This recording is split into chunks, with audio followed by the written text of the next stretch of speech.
Kita lanjutkan kembali perbincangan. Kita berikan kesempatan terlebih dahulu kepada Pak Kudri untuk melanjutkan penjelasannya tadi yang saya potong sebelum jeda. Silakan Pak Kudri. Iya, jadi kan yang menjadi pertanyaannya apa dasarnya Polresta Kota itu mengambil alih? Ya kan mestinya Polresta itu kan tidak langsung penyidikan, dia harus melalui penyelidikan. Ya apa betul itu adalah peristiwa pembunuhan dulu? Ya kan, karena di Polsek Talun dibilang itu kecelakaan lalu lintas. Nah, tetapi yang faktanya ini kan dia langsung, dia dengar keterangannya, diperiksa, bahkan orang-orang itu dia didengar keterangannya tanpa ada surat pemanggilan. Ya, surat keterangan ini kan surat pemanggilan itu dasarnya harus ada dulu laporan polisi gitu loh. Tapi ini kan langsung dia loncat, ya langsung diperiksa, diambil berita acara. Inilah yang dipersoalkan oleh penasehat hukum Saka Tatal itu. Jadi penasehat hukum Saka Tatal itu dia akan memegang kepada keputusannya Polseknya Talun bahwa itu kecelakaan lalu lintas. Disinilah yang menjadi masalah. Jadi kembali ke pertanyaannya bahwa apa pentingnya para ahli itu yang dibawa ke pengadilan adalah dalam rangka menguatkan argumentasi para penasihat hukumnya Saka Tatal itu betul bahwa dia berpegang kepada keputusannya Polsek Talun bahwa itu kecelakaan lalu lintas. Baik, itu, Pak Kudri. gitu, ya. Nanti sebelum Bang Pitra juga bisa berikan pandangan mengenai proses prosedural yang dinilai menyimpang ini, Mas Reza, silakan Mas Reza berikan pandangan karena tadi juga mohon maaf sebelum jeda kami tidak bisa mendengar suara Mas Reza sama sekali. Silakan. Psikologi forensik sudah barang tentu tidak memiliki kecakapan untuk menilai kondisi jasad atau tubuh manusia, apakah itu akibat pembunuhan atau akibat-akibat yang lain. Demikian pula disiplin ini tidak memiliki kecakapan untuk menilai kondisi motor, apakah itu motor tabrakan atau kecelakaan tunggal, apakah ditabrak dan seterusnya. Namun psikologi forensik bisa memberikan perspektif terkait dengan narasi pembunuhan berencana, termasuk pembunuhan berencana yang dilakukan secara bersama-sama atau secara berkelompok. Caranya bisa saja kita mengorek keterangan dari saksi. Kita baca kembali apa saja isi BAP yang sudah disusun terkait dengan keterangan saksi maupun keterangan tersangka. Persoalannya adalah, ini yang saya utarakan pada sekian banyak kasus, termasuk tadi di ruang sidang, saya orang yang skeptis terus terang saja terhadap kualitas keterangan yang diberikan oleh saksi maupun tersangka, siapapun itu. Karena itu, alih-alih mengandalkan pada keterangan saksi ataupun tersangka, saya akan memilih untuk mencari bukti-bukti lain yang memungkinkan bagi saya untuk menakar kondisi psikologis dan kemungkinan perilaku, baik itu kondisi psikologis maupun perilaku para tersangka, maupun kondisi psikologis, kondisi mental, dan perilaku kedua korban. Caranya adalah dengan mencari rekaman atau bukti komunikasi elektronik via gawai yang ada pada para tersangka dan ada pada korban. Sayang beribu sayang, bukti komunikasi elektronik yang menurut saya memiliki nilai emas ini ternyata justru tidak tersedia secara memadai. Karena itu, semakin sulit bagi saya sesungguhnya untuk menyimpulkan.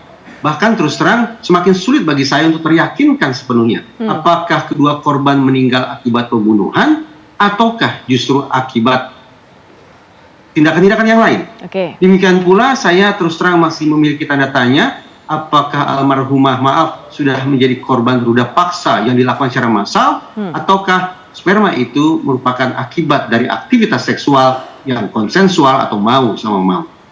Baik, nah berikut ya Bang Pitra, silakan ditanggapi juga apa yang tadi disampaikan oleh Pak Kudri bahwa ini ada yang bisa melemahkan dan juga kemudian menjadi salah satu celah yang bisa dimanfaatkan oleh kuasa hukum Saka Tatal, adanya proses pengambil alihan kasus ini yang menyimpang dari prosedur yang sesungguhnya ada. Silakan Bang Pitra.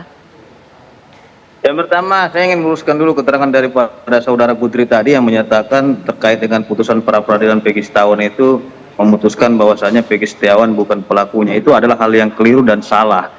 Terkait dengan putusan pra peradilan yang dilakukan oleh pemohon Peggy Setiawan itu menyangkut terkait dengan aspek formil terkait dengan proses penyidikan yang dilakukan oleh pihak kepolisian. Jadi di situ bukan menyatakan, putusan itu bukan menyatakan bahwasanya bukan dia pelakunya, tidak, itu hal yang keliru. Akan tetapi putusan itu menyatakan sehingga itu dikabulkan ya, bahwasannya ya penyidik dalam hal ini penyidik dari rekan-rekan Polda Metro Jaya berdasarkan pertimbangan hakim itu belum melakukan pemeriksaan sebagai calon tersangka terhadap PS ini, ataupun belum dilakukan pemeriksaan sebagai saksi dan langsung ditetapkan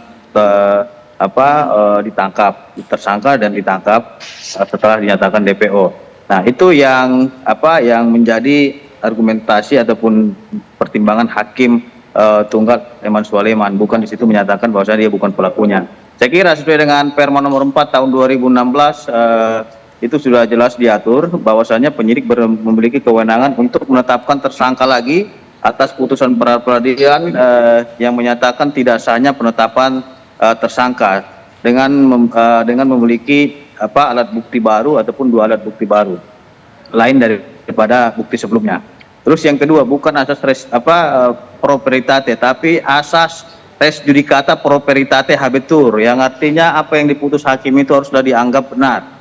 Nah, apabila memang rekan-rekan terpidana ini ataupun mantan napi ini menyatakan bahwasanya dia tidak pernah melakukan itu, upaya hukum yang dilakukan sudah tepat ya, peninjauan kembali, dan itu kita hormati dan hargai itu.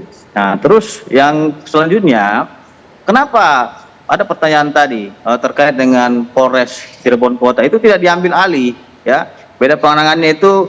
Akan tetapi dengan dasar adanya laporan polisi, jadi penyidik berkewajiban untuk melakukan penyidikan apakah yang dilaporkan tersebut merupakan perbuatan tindak pidana atau tidak, dan itu melalui tahapan-tahapan yang sudah dilakukan pendalaman, penelitian, dan hal sebagainya. Jadi perlu diketahui, jadi kan ini banyak pertanyaan ini, kenapa itu tidak Polres Kabupaten yang menangani, kenapa harus Polres Cirebon Kota gitu. Jadi banyak yang buat asumsi-asumsi liar terhadap pihak kepolisian yang ingin merendahkan penegakan hukum ini. Bahwasanya perlu diketahui TKP itu bukan hanya di Jembatan Talun itu, TKP-nya itu ada 3 ya.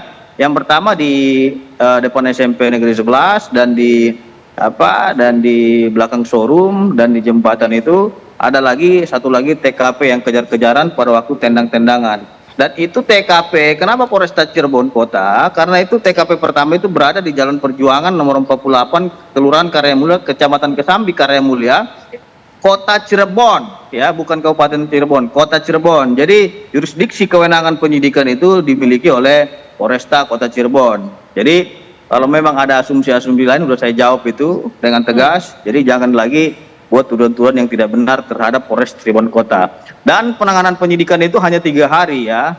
Pemeriksaan itu dilakukan di Polres Cirebon Kota dan langsung dilimpahkan ke Polda Jawa Barat untuk melakukan pendalaman dan penyidikan lebih lanjut terkait dengan perkara tersebut. Baik. Jadi kita semua juga harus saling menghargai ya rekan-rekan penyidik yang telah bekerja, menghargai rekan-rekan kejaksaan yang melakukan penuntutan, dan majelis hakim yang telah berdarah-darah sampai hari ini dalam memutuskan kasus tersebut. Saya melihat di sini jaksa penuntut umum maupun hakim tidak ada memiliki keraguan. Kalau memang dia ragu, dia hanya menuntut 20 tahun atau 15 tahun. Akan tetapi di sini jaksa penuntut umum malah menuntut hukuman mati gitu loh. Artinya tidak ada keraguan dari jaksa penuntut umum melakukan tuntutan hukuman mati, dan hakim mengabulkan dengan vonis penjara seumur hidup. Ya. Jadi tidak ada keraguan aparat penegak hukum dalam kasus tersebut. Baik, Bang Pitra, nanti Pak Kudri bisa berikan pendapatnya tadi, termasuk juga nanti setelah jeda kita akan dengarkan apa yang disampaikan oleh Susno Duaji dalam kapasitasnya sebagai ahli pada proses persidangan yang dilakukan hari ini. Sesaat lagi.